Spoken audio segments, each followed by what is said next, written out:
Good day. I am Jerome Parato along with my group members Symon, Pasco, and Shaira Austria. We are Group 5 and the topic assigned to us is about porphyry copper deposits. The content of our presentation includes the introduction to porphyry copper deposits, regional environment of porphyry copper deposits, physical description of porphyry copper deposits, its ore characteristics, its gang characteristics, its geochemical characteristics, its present alteration, the petrology of associated igneous rocks, the theory of its deposit formation, weathering, occurrence of porphyry copper deposits in the Philippines, the conclusion, and lastly, the bibliography. Porphyry copper deposits form through a complex series of geological processes involving magmatism, hydrothermal activity, and mineralization. These deposits are primarily characterized by copper sulfide mineralization occurring within fractures and altered host rocks. They are closely associated with shallow magma reservoirs, typically at depths of 1 to 4 kilometers in subduction zone environments. The intrusive host rocks are usually vertical stocks or dikes composed of intermediate to silicic magmas that crystallize just before mineralization. One key feature of porphyry systems is their alteration zones. Phyllic, argillic, and propylitic alteration zones often overprint earlier potassic alteration, with copper mineralization commonly introduced during the phyllic stage. In hypogene porphyry copper deposits, copper mineralization primarily occurs as chalcopyrite, often accompanied by bornite and energite. These minerals are found within stockwork vein systems and as disseminations in altered shallow intrusive rocks and their surrounding host rocks. As outlined by Silito 2000, porphyry copper deposits can be classified into different subtypes based on their metal associations, including copper molybdenum gold, and copper gold deposits. As for its associated deposit types, porphyry copper deposits are often spatially linked to other mineralization styles, including skarns, polymetallic replacements, and epithermal veins. These associations are important because they expand the economic potential of a porphyry system. Skarn deposits typically form in carbonate rocks near the intrusive bodies, displaying mineralogical zoning.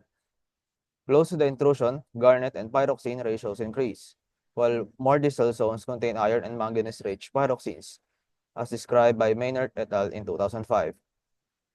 Polymetallic replacement in veins such as those found at Bingham, Utah, and Valea Morim, Romania, often develop on the periphery of porphyry systems or even cross-cut them. These deposits can host valuable metals like lead, zinc, and silver, further enriching the overall mineral endowment of the porphyry-related systems. This slide shows the general overview of the porphyry copper system, which highlights its cross-sectional view, wherein we can see the geothermal system and the volcanic hydrothermal system, as derived from the study of Heidenquist et and others in 1995.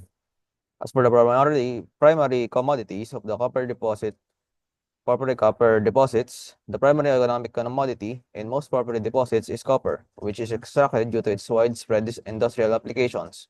However, not all porphyry systems are copper dominant. Some deposits with lower copper content are instead mined for gold and molybdenum.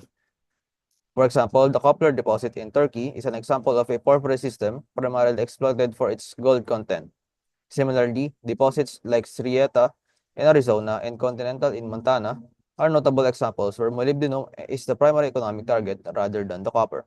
As for the byproduct commodities, while copper is a primary commodity in most porphyry deposits, several valuable byproducts contribute to their economic significance. The most important byproducts are molybdenum, gold, and silver. Molybdenum is commonly recovered from copper molybdenum porphyry systems, where it occurs as molybdenite.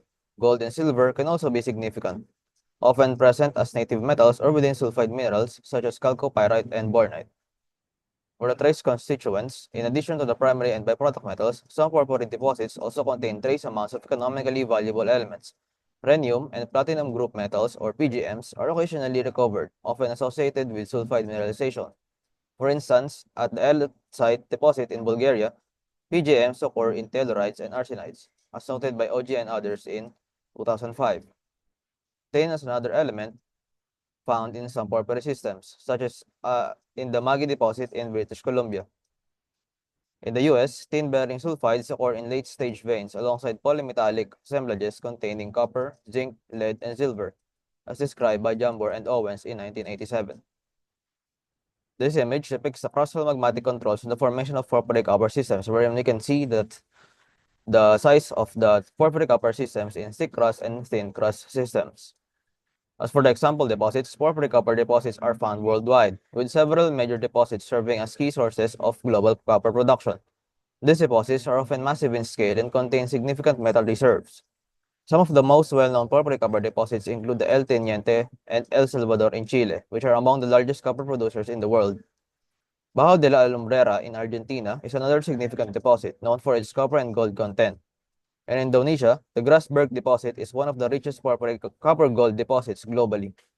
Meanwhile, the Bingham Canyon deposit in the United States has been a major copper producer for over a century. These deposits exemplify the economic and geological importance of porphyry copper systems in global metal supply. This image depicts the El Teniente and the El Salvador cross-sectional or geological map in Chile. The next image would be the Bajo de Alumbrera deposit cross-section in the Argentina. The Grasberg in cross-sectional geological map is presented in this slide, located in Indonesia. The next one would be the Bingham Mine in USA. We now move on to the regional environment of porphyry copper deposits. First topic would be the geotectonic environment. Porphyry copper deposits predominantly form in magmatic arc settings, either in continental or island arc environments. These deposits are typically associated with subduction zones, where the oceanic lithosphere is being forced beneath a continental or another oceanic plate. Many porphyry systems develop in transpressional or transtensional tectonic settings.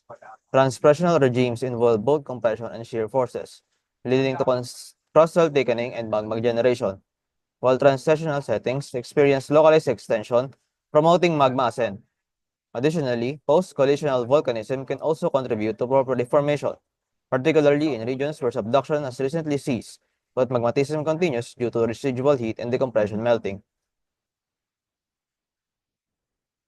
The structural evolution of magmatic arcs is highly complex, with surface deformation often controlled by deep-seated basement faults.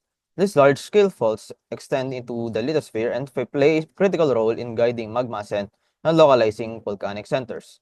As described by Hindle and Klee, surface structures in magmatic arcs can merge into these deep-rooted faults, influencing the distribution of magmatic activity.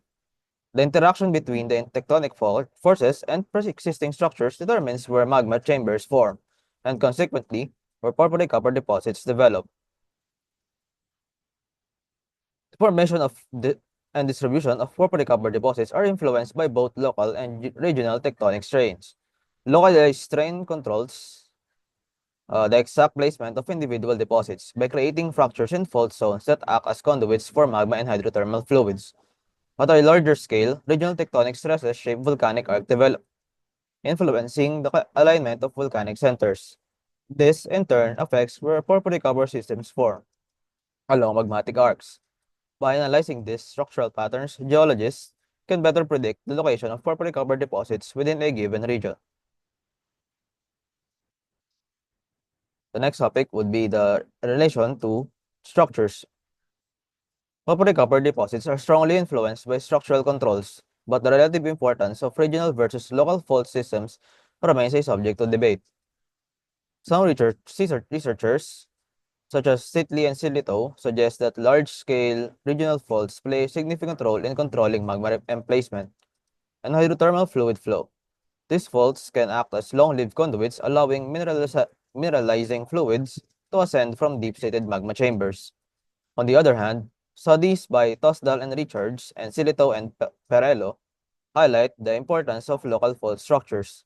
These smaller-scale faults and fractures provide the immediate pathways for fluid circulation and ore deposition within porphyry systems.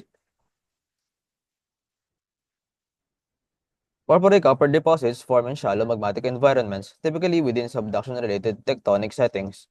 The role of structural permeability is crucial in these systems as it controls the movement of magma and hydrothermal fluids necessary for ore deposition. According to Berger and Drew, structurally controlled permeability is often tied to regional fault systems.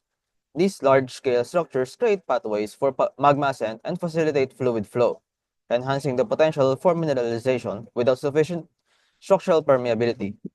Even favorable magmatic conditions may not lead to significant porphyry copper formation. Porphyry copper deposits are often localized in structural settings that enhance fluid flow and magmatism.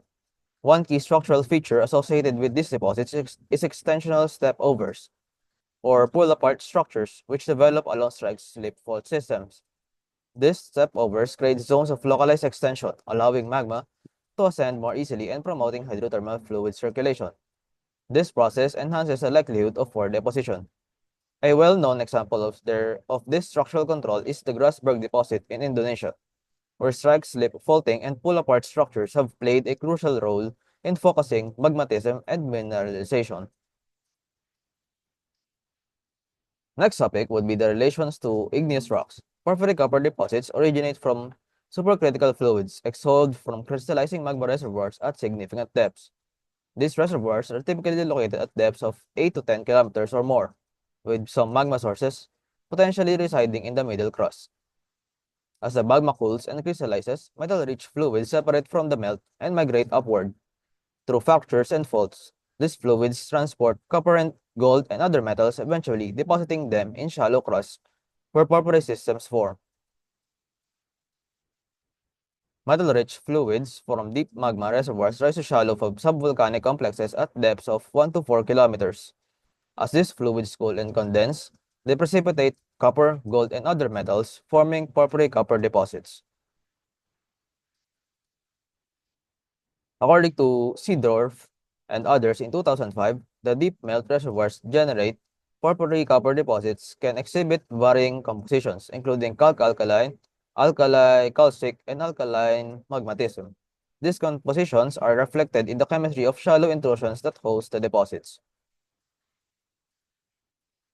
We now move on to the relation of porphyry copper deposits to sedimentary rocks.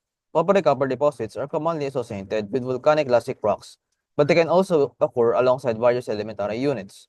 When carbonate rocks are present as host units, they often undergo metasomatic alteration, forming replacement skarn assemblages. These skarn zones can contain valuable mineralization and serve as important exploration indicators in carbonate-rich terrains. Lastly, the relation to metamorphic rocks. Metamorphism itself does not play a direct role in the formation or localization of porphyry copper deposits. However, in some districts, metamorphosed rocks serve as host units, while these host rocks may influence fluid flow and alteration patterns. The primary controls on porphyry mineralization remain magmatic and structural processes. This diagram shows a typical porphyry copper deposit formed by a magma intrusion called a porphyry stock. This stock, fed by a deeper parental pluton, pushes upward and creates multiple phases of intrusion, each with distinct characteristics. The surrounding rocks are altered by the heat and fluids from the magma, creating a zone of intense alteration called a lithocap. Volcanic rocks often overlie the system, remnants of past eruptions. This diagram illustrates a telescope porphyry copper system, where various mineralization styles overlap around a central porphyry intrusion. Different types of deposits, such as skarn, carbonate and replacement, and sediment-hosted, form at varying distances and temperatures from the porphyry stock. These are further categorized by the metals they contain. Example is gold, copper, and zinc. The system also includes features like volcanic dome, sediments, and the zone of intense alteration called the lithocap. This telescoping occurs due to the system's evolution over time, with different mineralization events occurring at different depths and temperatures. This image represents a generalized alteration mineralization zoning pattern for telescope porphyry copper deposits, showcasing the spatial distribution of various alteration types around a central porphyry intrusion.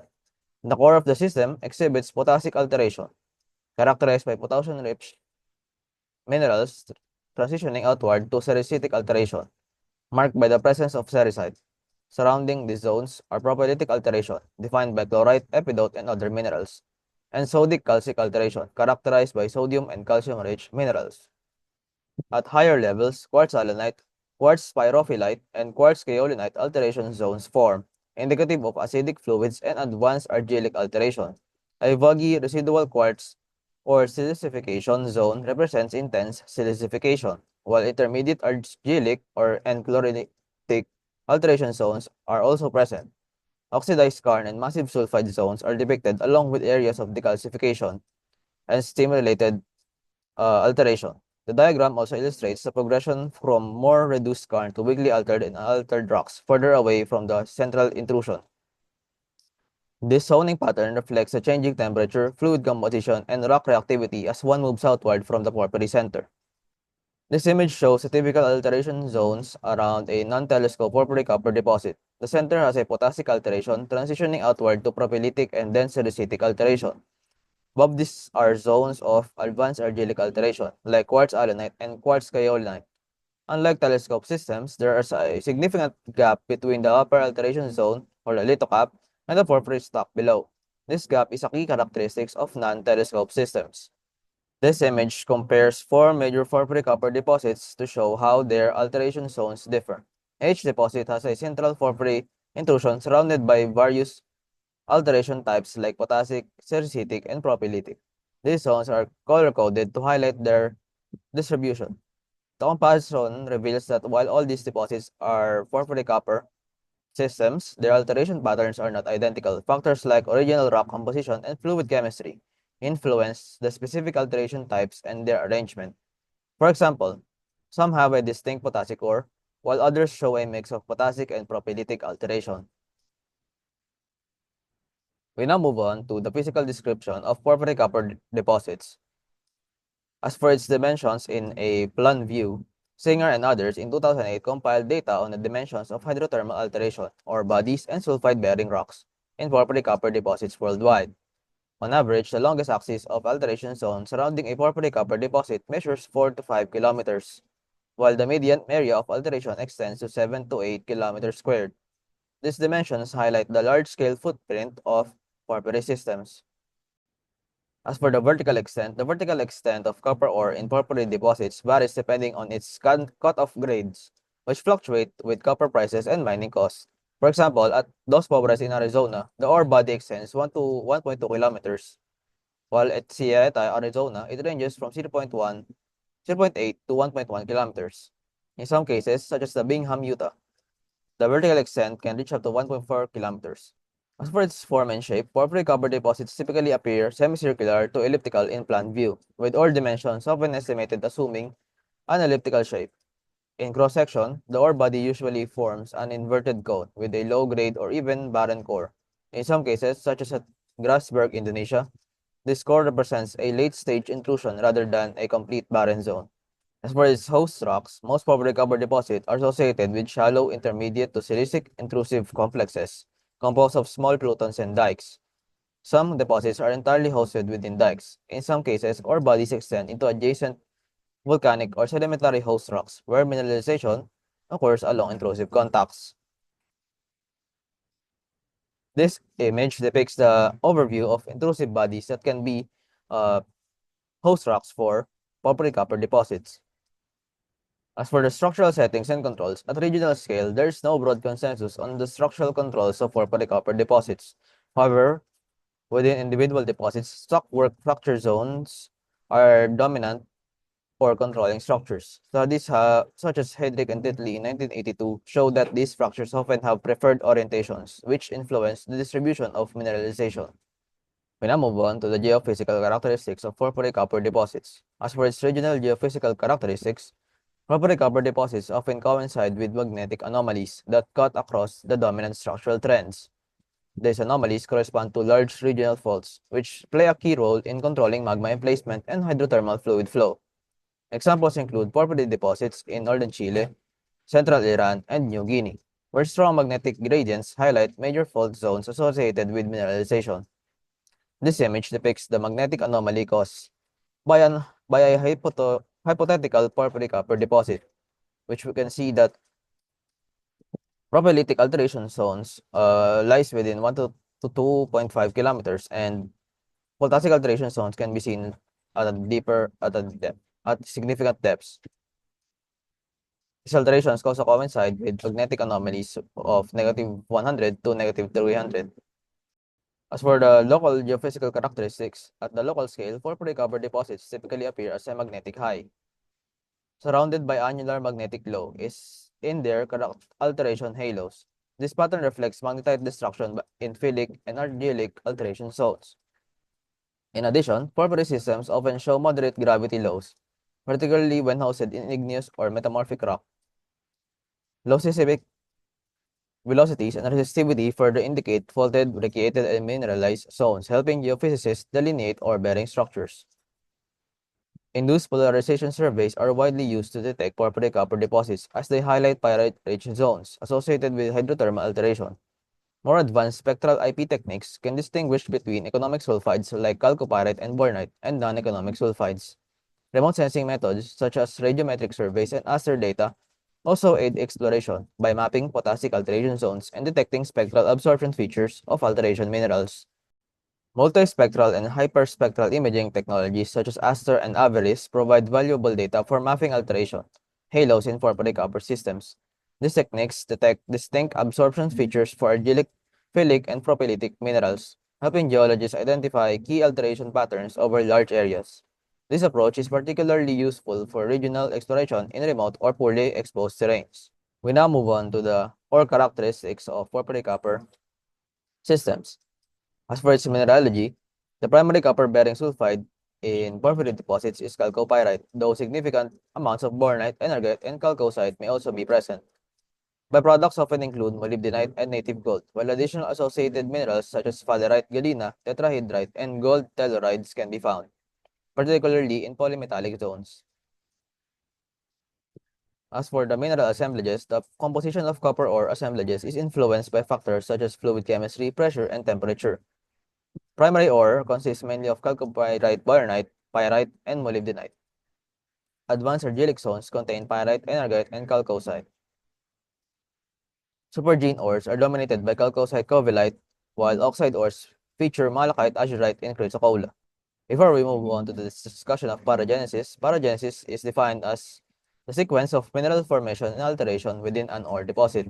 It provides insight into the geological and geochemical evolution of the deposit over time. Understanding paragenesis helps geologists determine how different mineral phases formed, interacted, and replaced one another during deposit development. The paragenetic sequence of sulfide ore minerals varies between deposits. At Baghdad, Arizona, early-stage mineralization was dominated by molybdenite, followed by a hypogene assemblage of pyrite, chalcopyrite, sphalerite, galena, and tetrahedrite. These mineral successions reflect changing fluid compositions and depositional conditions. At Batu Hijau deposit in Indonesia, exhibits a complex mineral paragenesis. Early-stage veins contain bornite, digenite, and chalcocite. Later stage veins introduce chalcopyrite, bornite, sometimes cross-cutting earlier mineralization. Chalcopyrite is observed replacing pre-existing bornite and chalcocite, highlighting progressive changes in fluid chemistry. Cubanite and digenite are all notable high-temperature copper sulfides that may form through exsolution from solid solutions. At Batu Hijau, these minerals are present as remnants of early high-temperature phases, showing how cooling and chemical changes influence mineral deposition. As for the zoning patterns, sulfide zoning is a key characteristic of porphyry copper deposits, with pyrite content systematically increasing outward. At Santa Rita, New Mexico, the core of the deposit contains less than 1% of pyrite, where copper mineralization is most concentrated. Moving outward, chalcopyrite peaks in the intermediate zones, marking the transition between the copper-rich core and the more pyrite-dominant periphery. In the outermost zone, pyrite content exceeds 4%, reflecting a progressive shift in mineralization from copper-dominant to sulfur-rich assemblages.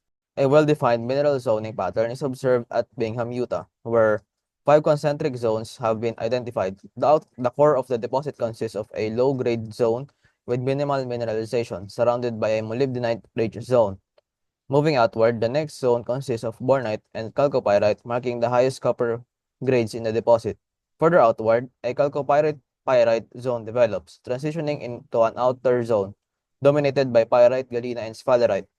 This pattern reflects the distribution of metal-bearing hydrothermal fluids as they cooled and reacted with the host rocks. The zoning at Bingham highlights the role of temperature gradients and fluid evolution in porphyry copper deposits. The high-temperature, copper-rich minerals such as bornite and chalcopyrite are concentrated near the intrusive center, while lower-temperature, sulfur-rich minerals like pyrite and sphalerite form in the outer zones. This systematic variation results from the progressive cooling of hydrothermal fluids and changes in metal solubility, leading to distinct mineralogical zonation across the deposit. Both Santa Rita and Bingham exhibit similar sulfide zoning trends, where pyrite content increases outward while copper-rich minerals are concentrated near the core. The inner zones contain low pyrite content, which is less than 1 weight%, and the host has the highest copper grades. The intermediate zones feature chalcopyrite with 1 to 2 weight% pyrite, representing the main ore zones. Finally, the outermost zones have more than 4 weight% pyrite, reflecting stronger hydrothermal overprinting and lower copper grades. The systematic pattern of mineral distribution is a valuable tool for exploration and ore body delineation, as it helps geologists predict the spatial arrangement of ore minerals in the porphyry copper systems. For the next part, we have Mr. Symon Pasco. So for the next part are the textures and structures. So ore mineral in porphyry copper deposits occur both as disseminated grains within altered rocks and as fractured filling veins. So at the Baghdad deposit, disseminated sulfides align in linear chains, suggesting that the mineralization was controlled by fractures. The majority of these sulfides are very fine, typically less than 1 millimeter in diameter. So in vein hosted mineralization, ores are found as dispersed grains, dense clots, or within the alteration salvages. So for the next part is the grain size of copper sulfides.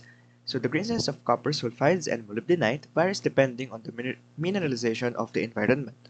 Typically, these minerals occur as millimeter scale grains, but in some cases they can reach sizes of 1 to 2 centimeters in diameter. So in rare instances, pegmatitic textures are observed where copper sulfides from exceptionally large crystals exceeding in 2 centimeters in size. This variability in grain size reflects differences in cooling rates, fluid chemistry, and structural controls during the deposit's formation.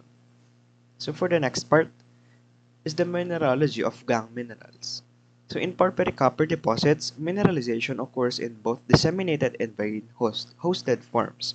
The most abundant gangue sulfide mineral is pyrite, which often occurs alongside copper-bearing sulfides. Other gangue sulfides, though generally in smaller amounts, include pyrethite, sphalerite, tenantite, and galena. The dominant gangue silicate and oxide minerals include quartz, K-feldspar, biotite, muscovite, magnetite, chlorite, anhydrite, and epitone, which form as the part of the hydrothermal alteration processes. Additionally, rutile, apatite, and tinatite, titanite are commonly found accessory gangue minerals.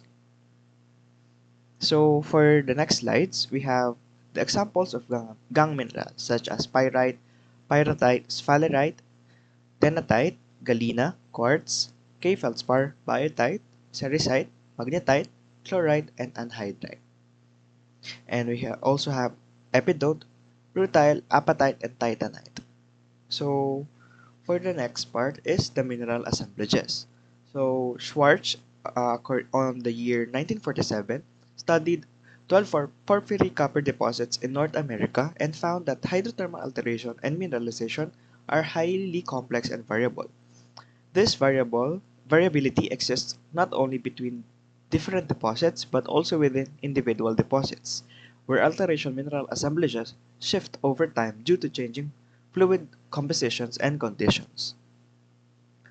So for the next part is gangue mineral or the zoning patterns. According to Titley 1982, the development of alteration mineral assemblages follows a sequential pattern reflecting the paragenesis of the deposit. The zoning of gangue minerals within vein systems correspond to these alteration stages, helping geologists interpret this evolution of the mineralizing system and the spatial relationship of ore-bearing zones.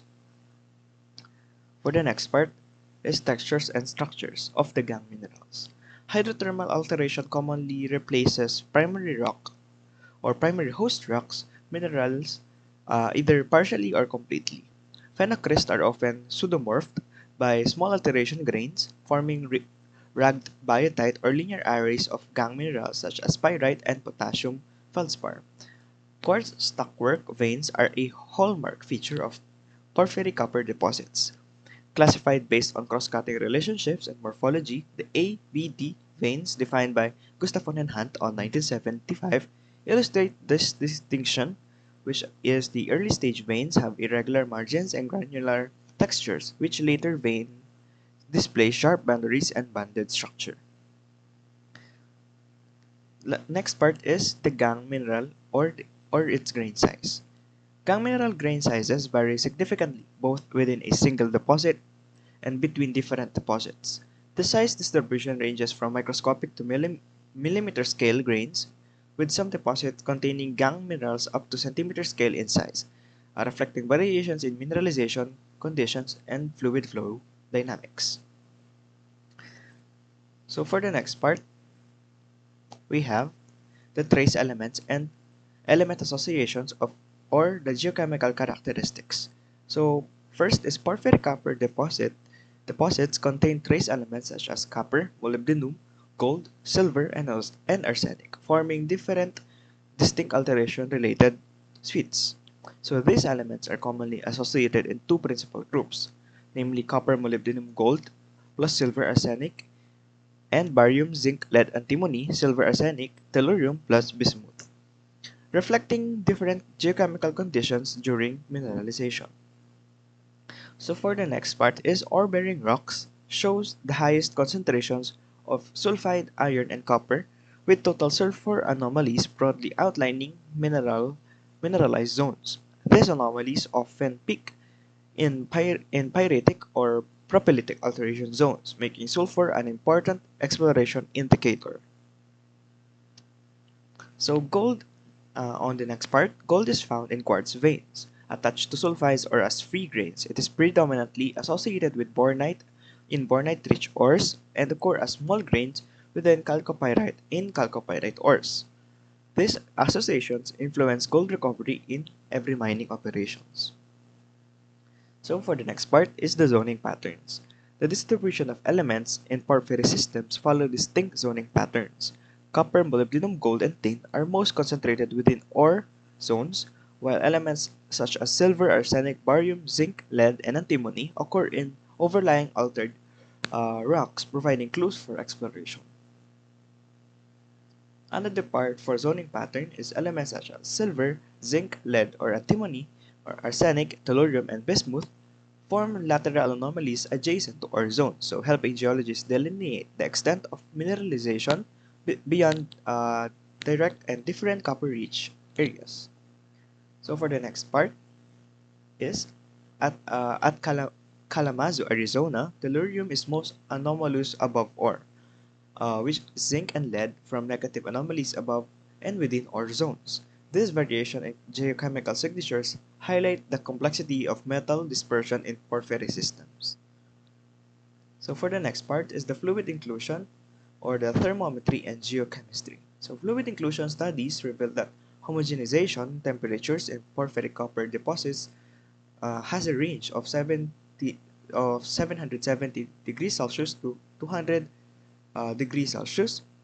At El Teniente, Chile, typical values range from 380 to 390 degrees Celsius, while at Bajo de Alumembra in Argentina, they reach 470 to 480 degrees Celsius. So these temperature variations reflect differences in depth and fluid evolution.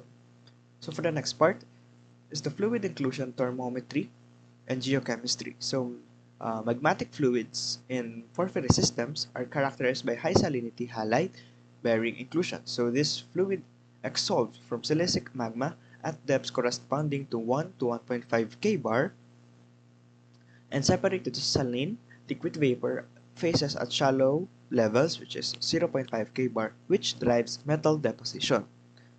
So for the next part is advanced techniques in LAICPMS and cathodoluminescence reveal key details about volatile separation, magmatic hydrothermal interaction, and metal precipitation in quartz vein.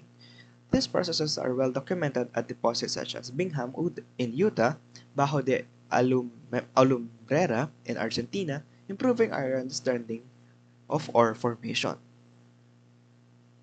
So for the next part is the alteration. So alteration mineral assemblages. So alteration in porphyry copper deposits is classified into several mineral assemblages, including potassic, phyllic, argillic, advanced argillic, and propylitic zones. So this specific mineralogy depends on the composition of hydrothermal fluids, host rocks, and pre-existing alterations. So overlapping fluid pulses often create complex assemblages, either, either replicating or modifying earlier alteration patterns. So for the next slide, lateral and vertical dimensions. So the extent of hydrothermal alteration in porphyry systems can be significant. So Lowell and Gilbert in 1970 estimated that alteration extend on average of 0.75 kilometers beyond the ore body in porphyry deposits of the Western Cordillera in the United States. So for the next part is the vein salvages. So vein salvages are distinct bands of wall rock alteration that form along the margins of hydrothermal veins. So their mineralogy varies wildly depending on the composition of the host rock and the chemistry of the mineralizing fluids. So these salvages provide insights into fluid rock interactions and alteration zoning. So for the next part is the matrix. So the degree of alteration within porphyry copper deposits ranges from complete to partial depending on the stability of host rock, minerals, and hydrothermal intensity, while some deposits retain primary textures. Extreme argillic, advanced argillic, and phyllic alterations can completely replace the original rock fabric. So another one, in potassic alteration zones, primary quartz remains stable, whereas mafic minerals like biotite and amphibole are commonly replaced by secondary biotite, chlorite, sulfides, ceresite, titanium oxide, epidote, and or calcite. So in other cases, plagioclase, especially calcic varieties, is altered into K-feldspar, albite oligoclase, or ceresite. So the abundance of anhydrite varies significantly between every deposits. So for the next part is the intensity. So the intensity of alteration can range from complete replacement of certain minerals to partial alteration of susceptible minerals.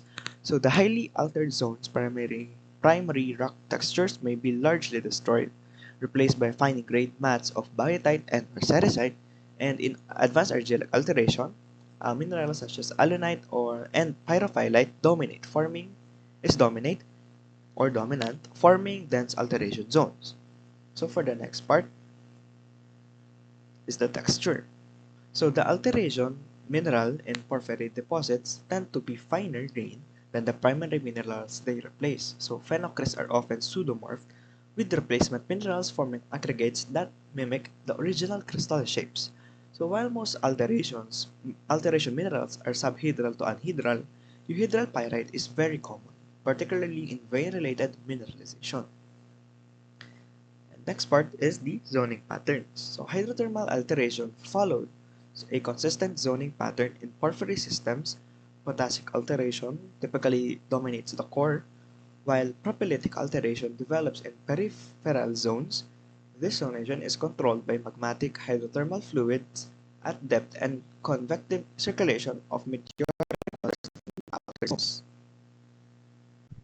So next part, zoning patterns. So phyllic alteration formed by the interaction of meteoric and magmatic fluids often overprints potassic zones. So while phyllic alteration is associated with significant mineralization in some deposits, its presence is not so universal across all porphyry copper systems. So for the next part is the argillic to advanced argillic alterations formed in the upper and marginal parts of porphyry systems, often creating a distinctive lithocap. So these alteration zones mark the uppermost expression of every hydrothermal activity, indicating the presence of deeper mineralized systems. For the next slide, we have the image of the cross-section of a porphyry copper deposit showing idealized alteration zoning. So this image depicts the classic Lowell and Gilbert model for alteration zoning in porphyry copper deposits. So it shows concentric zones around a central intrusion with a potassic core as delineated in the picture, the purple one or the pink one. So the distribution of sulfides also varies, with low pyrite in the outer zone and low total sulfides in the innermost zones. So this model helps us visualize how temperature and fluid chemistry change or alter with distance from the intrusion, so influencing alteration and ore formation in porphyry copper systems. So next part is we have the petrology of associated igneous rocks. So for the first part is the rock names. So porphyry copper deposits are associated with range of igneous rock types, mainly felsic to intermediate calc-alkaline compositions, including diorite, granodiorite, and granite. So these magma are typically derived from mafic mantle sources. In island arc settings or systems where the crust is thinner, the host rocks tend to be more mafic or diuretic. In contrast, back arc settings are commonly featured with more alkaline or shosonitic host rocks. So it is according to Richard in 2003. So petrology of associated igneous rocks. So the most closely associated intrusive bodies in porphyry systems are small stocks and dikes, so often with vertical elongation. However, igneous bodies range from small dikes and stocks to large batholith scales intrusions. So for the next part is the mineralogy. So porphyry copper deposits are typically hosted by quartz dioritic to granodioritic rocks containing quartz, cave felds, plagioclase, biotite, hornblende, magnetite, zircon, apatite, and titanite. So they are genetically linked to each other, which is into magnetite series granites with magma chemistry such as oxidation state, alkalinity, and water content, so largely inherited from the source region. So these factors influence the behavior of compatible and incompatible elements. So for the next part is the textures and structures. So this section explains the textures and structures of igneous rocks commonly associated with porphyry copper deposits. So it highlights that most of these rocks exhibit a porphyritic to microporphyritic textures, where large crystals or phenocrysts are embedded in a finer grained matrix or a ground mass. So the ground mass may be apatite or fine-grained and sugary in textures, or aphanitic, very fine-grained and nearly microscopic, particularly in dikes. So additionally, some deposits show minerals with preferred orientation, so which may be due to flow during magma emplacement or deformation after solidification. So these images provided illustrates for porphyritic and aphanitic textures. So porphyritic rocks contain visible crystals in a fine-grained matrix, as you can see in the picture, and the aphanitic rocks have uniformly fine textures indicating a rapid cooling. So for the next part is the grain size. So this section or this slide discusses the grain size variation in the igneous rocks associated within porphyry copper deposits. So it explains that grain sizes can range from coarse grain to aphanitic or very fine grain to nearly microscopic, but most rocks in these deposits tend to be intermediate to fine grain. So the grain size chart shown in the image is a reference tool used to compare and classify rocks textures. It helps us and geologists determine whether a rock is coarse, medium, fine grained, or aphanitic. So the presence of intermediate to fine-grained textures suggests that these rocks cooled at moderate to fast rates, which is typically of intrusive bodies at shallow depths or volcanic equivalents in porphyry systems. So for the next part is the lithochemistry. So porphyry copper or molybdenum gold deposits are linked to subduction-related magmatic hydrothermal systems. So typically associated with calc-alkaline intrusions, which is diorite to monsogranite, and high K calc-alkaline and alkalic intrusions are more commonly linked to gold-rich systems. So these deposits occur in sulfur-rich oxidized magmatic systems, typically in magnetite series. Titanite and magnetite-bearing granites also are included. So next part is the trace element geochemistry. So while there is no absolute geochemical distribution or distinction between mineralized and barren plutons, some patterns have been observed. So in Arizona, productive plutons show steeper or steeper rare earth element or REE slopes, lower REE content, and depletion in high field strength elements, so which is manganese and yttrium. So similar pattern in Andes link porphyry deposits to fractioned REE distributions and trace element depletions as well. So heavy RRE and yttrium depletion in the Peruvian Chilean belt is associated with amphibole and garnet fractionation or fractionation. And next part is the stable isotope geochemistry. So oxygen and hydrogen isotope studies indicate that early stage potassic alteration is dominated by magmatic fluids, which later stage phyllic and argillic alterations involves meteoric water overprinting. So, however, acidic alteration linked to ore deposition remains magmatic in origin. So, sulfur isotopes in porphyry copper sulfides and sulfates suggest a primarily magmatic sulfur source. So, for the next part is the radiogenic isotope geochemistry. So, porphyry copper deposits originate from calc-alkaline magmas formed by mantle wedge melting with variable crustal contributions. So, in the Andes situation, deposit the Andes deposits exhibit mantle derived isotopic signatures with some crustal input. So, whereas deposits in western or southwestern Arizona show a stronger crustal influence. Lead and osmium isotopes display systematic regional variations, with Chilean deposits exhibiting more mantle-derived osmium, and crustal thickening in Andes correlates with isotopic shifts. So for the next part, we have Miss Austria. Thank you, Mr. Pasco. Now, for the last concept under the petrology of associated igneous rocks is the depth of emplacement. Most porphyritic copper deposits are believed to have formed at depths between 1.5 and 4 km. Sutherland Brown, 1976, estimated formation depths between 4 to 5 km, and Russ et al. 2008 estimated formation depths between 6 to 9 km. And that's all for the petrology of associated igneous rocks and porphyritic copper deposits.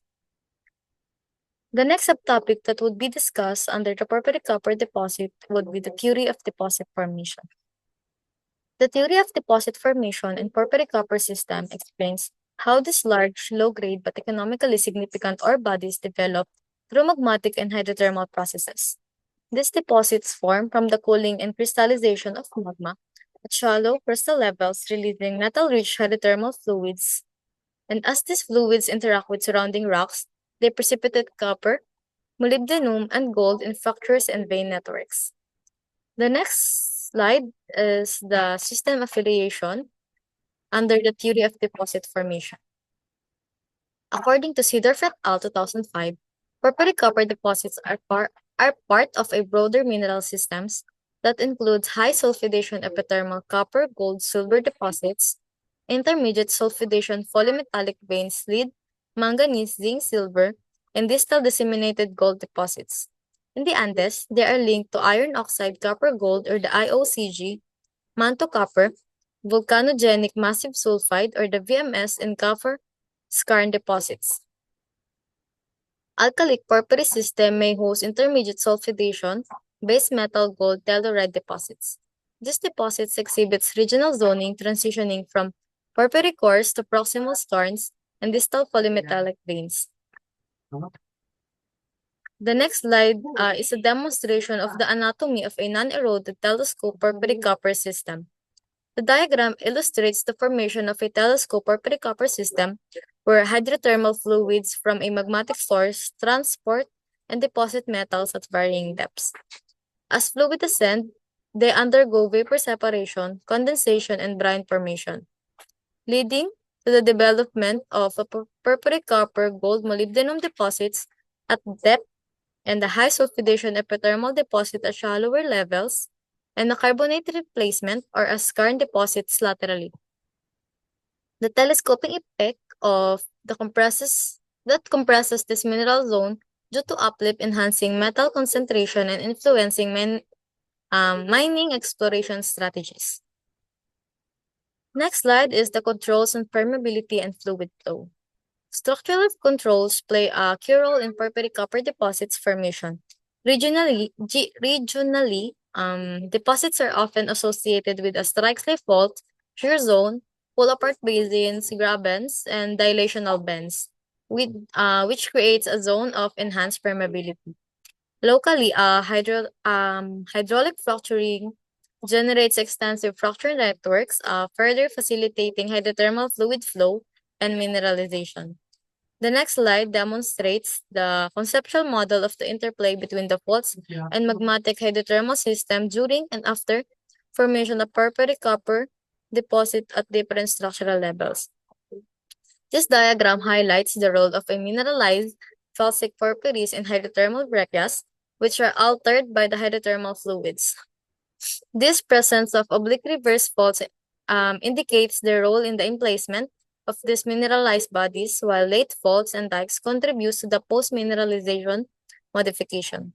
The structural setting influences the distribution of mineralized zone with stress fields controlling faulting and fluid flow.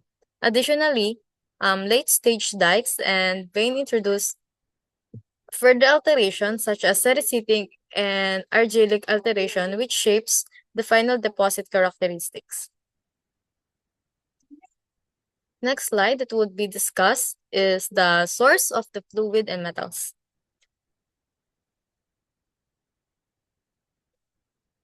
The calc alkaline magmas responsible for porphyric copper deposits originate from melting of mafic sources, including the metasomatized mantle wedge.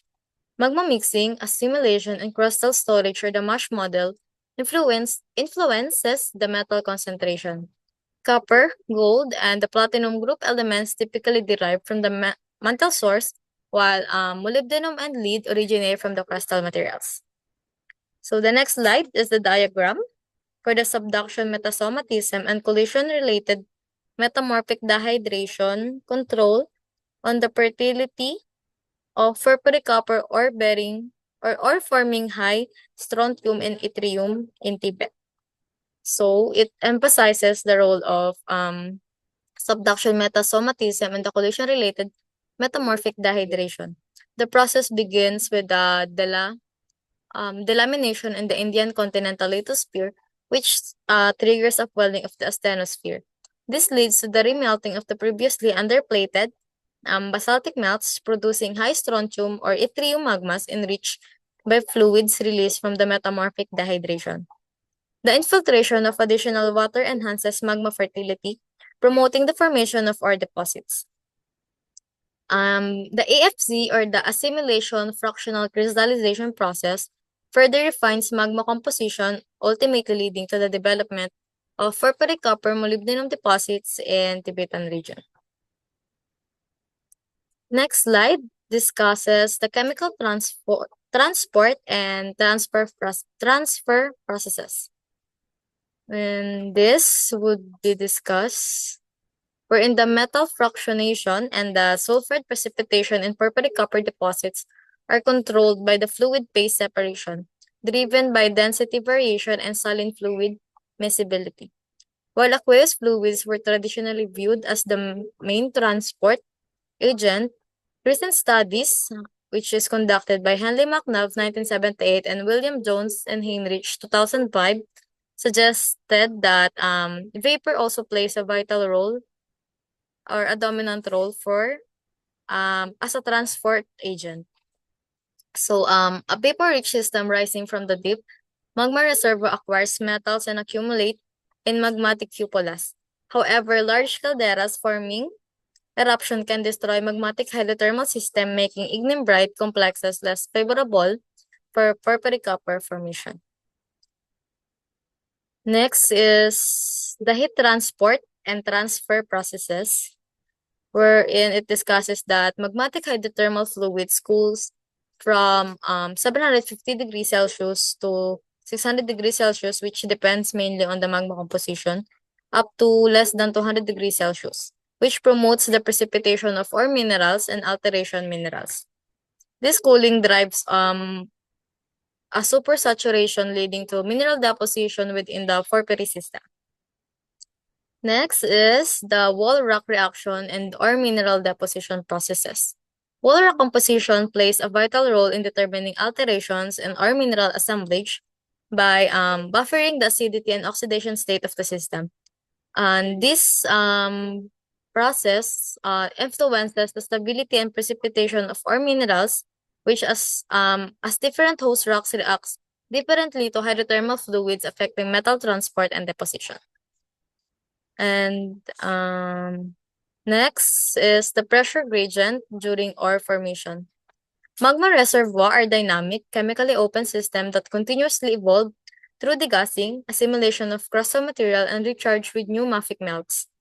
And these processes, along with water content, magma composition, and reservoir depths control ore deposition. At high temperature near the magma source, overpressured lithostatic conditions dominate, but at lower temperature, approximately less than 375 degrees Celsius, hydrostatic conditions take over. Intrusions of porphyry magmas, such as dikes and plugs, creates breccias and hydraulic fractures which influence ore formation. And at low pressure, approximately less than 1.5 K bars, brine vapor phase separation plays a key role in metal solubility and partitioning. So after that is the weathering and the supergene enrichment, or the weathering itself. Weathering, oxidation, and supergene enrichment significantly enhance the economic potential of porphyry copper deposits. Acid leaching of primary sulfide mineralization leads to the formation of a copper-rich enrichment zones, which influenced by a rock composition, hydrogeology, uplift, and climatic change. Leach cup contains geotite, jarosite, hematite, gypsum, alunite, and kaolinite, while supergene enrichment zones contains a secondary copper minerals like malachite, azurite, chrysocolla, cuprite, and chalcocite. Example of this, which would be include the Morenci in Arizona and the Chuquicamata in Chile, where supergene zones from irregular patterns within ore bodies. Next is the zoning and geochemistry. Supergene enrichment concentrates copper and silver while leaching other materials. So at lakes, our sample for this is at Lakeshore, Arizona. Chrysocolla forms in granodiorite porphyry with copper hosted in altered biotite, plagioclase, and clay, while in bauxite and geotite occurs in fracture and oxidized veins, while a cuprite zone forms above chalcocite. Geochemical profiles show silica depletion linked to copper content, which is according to Cook 1988. And aside from Arizona, in Chile at El Salvador, multiple supergene agents were driven by acclimatic ships, according to Motti et al. 2001. And that's all for the theory of deposit formation. And now the other subtopic that would be discussed would be the occurrence of porphyry copper deposits in the Philippines. So for the introduction for this, so as we know that copper is a highly ductile and corrosion-resistant metal known for its excellent electrical and thermal conductivity. It has been used since prehistoric times for applications such as electrical wiring, machinery, coinage, cookware, and electroplating. Copper alloys, including bronze, are the combination of the copper and tin, and brass, which is a combination of copper and zinc, enhance durability and machinability. The primary copper ore minerals include chalcopyrite, bornite, chalcocite, and covellite, while the secondary copper minerals includes malachite and azurites, which forms due to weathering and oxidation. In the Philippines, porphyry copper deposits are the most significant source of copper, typically associated with the dioritic or granodioritic intrusion across different geological periods. And addition for this is the volcanogenic massive sulfides and skarn-associated deposits provide smaller yet high-grade copper sources in the Philippines. Next slide is the porphyry copper deposit itself in the Philippines. So As discussed before or earlier, the porphyritic copper deposits are the most significant copper resources in the Philippines. And these hypogeum sulfide deposits are hosts or minerals and disseminated within intrusive rocks. Example of a mining company is the Atlas Mine, which began production in 1955, which marked the rise of the country's porphyritic copper industry. By the 1980s and 1990s, porphyritic copper deposits contributed over 90% of the Philippines' total copper output, averaging 91% from 1990 to 1999. And out of over 100 discovered porphyry deposits, 37 have been developed, and with estimated reserves of 18 to 25 million tons of metal, accounting for 97% of the country's total copper reserves, according to Clark 1994. And these deposits also produces gold, silver, molybdenum, and byproducts such as magnetite and pyrite. Historically, porphyry copper deposits contributed about 26% of the Philippines' annual gold production from 1990 to 1995. So the next slides is the tables that will discuss about the porphyry copper deposits in the Philippines. The first table is the Santo Tomas II porphyry copper deposits in Hadcal, Tuba Benguet, which operated by the Felix Mining Corporation, which hosts meta-andesites, basaltic flows, volcanic tubes, and quartz diorite porphyry. It features porphyry copper type alteration with chalcopyrite, bornite, magnetite, gold, and silver as or minerals. And the deposit holds 370 million tons with 0.31% copper and 0.63 grams of gold per ton of ore, making it a significant copper-gold resource. Next is the Far Southeast or the FSE deposit in Mankayan Benguet, which is operated by Lepanto Consolidated Mining Corp, which is hosted in Cretaceous Paleogene basement rocks and produced by the Miocene diorites. It exhibits quartz, biotite, chlorite alteration, silicification, sericitization, and pyritization. The ore mineralogy for this is the bornite, chalcopyrite, tenantite or tenantite, electrum, and the reserves of this is a total of 163 million tons with 0.81 copper and 1.76 grams of gold per tons of ore, which indicates its high copper and gold content. Next is the Dinkidi, which is operated by the Climax Mining Group, located in Didipio, Casibu, Nueva Vizcaya. It is hosted in a late Cretaceous Miocene volcanic lastic intruded by Oligocene diorites and exhibits stockwork porphyric copper gold mineralization. The main ore minerals are magnetite, pyrite, bornite, and gold, and the deposit contains 20.3 million tons or megatons with 0.65% of copper and 1.7 grams of gold per ton of ore, indicating significant copper and gold reserves. Next type of deposit is the San Antonio, operated by the Mark Copper Mining Corp, located in Santa Cruz, Marinduque. It is hosted in pre-tertiary to Oligocene sediments with intrusion of the Mahinhin diorite stock. And the alteration and mineralization for this is the sericitization, clay alteration, potassic, and epidote zones. And the ore mineralogy for this includes the chalcopyrite, pyrite, the chalcocite, molybdenite, and galena, with reserves of a total of 1.168 megatons with 0.35% of copper, which indicates a moderate copper deposits. Next is the Carmen, which is operated by the Atlas Consolidated Mining and Development Corp, which is located in Barangay Toledo and Biga, Toledo City, Cebu, and it is hosted in Pandan Formation, a type or metamorphic rocks, and Lutupan, Porphyry, and Naga group, which is a sedimentary rocks. Mineralization occurs in diorite and volcano-sedimentary rocks extending to 100-meter beyond contacts. And the primary ore minerals in this includes the chalcopyrite, molybdenite, gold, silver, magnetite, and pyrite.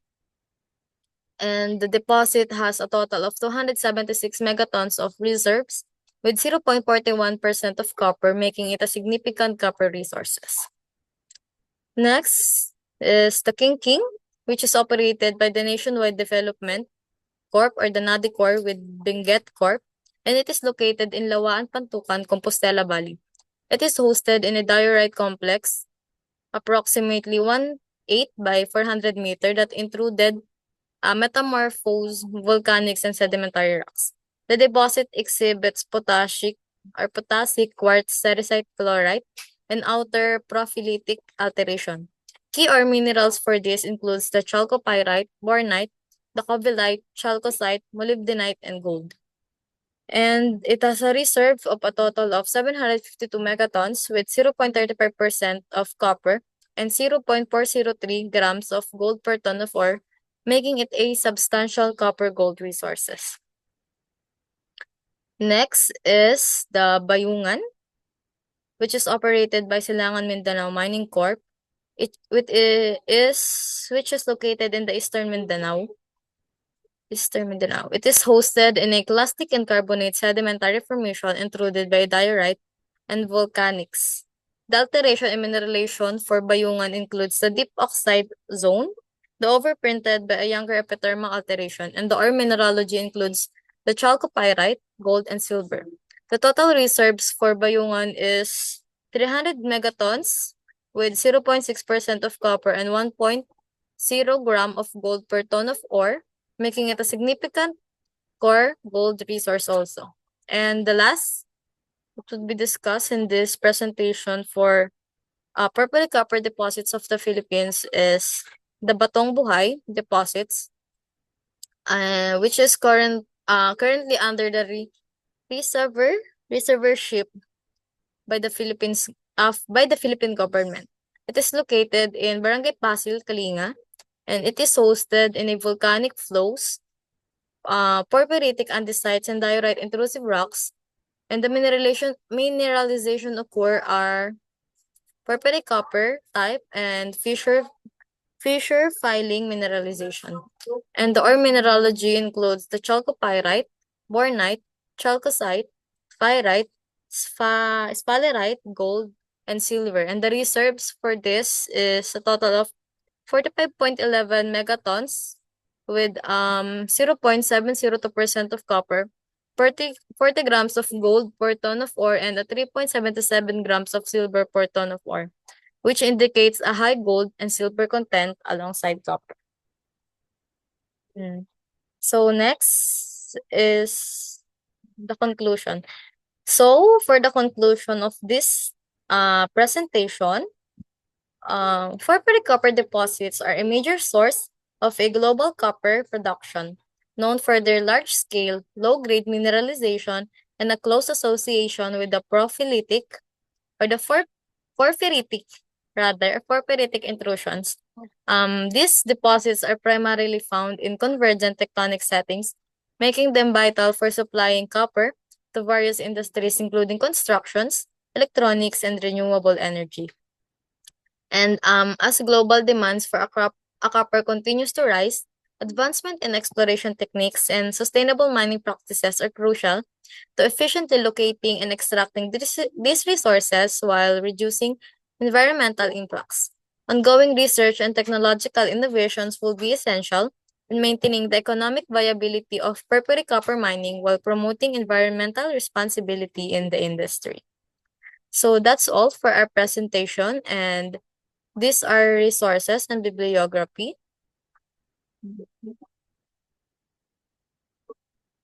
And thank you for your attention. I hope you have learned something. Thank you.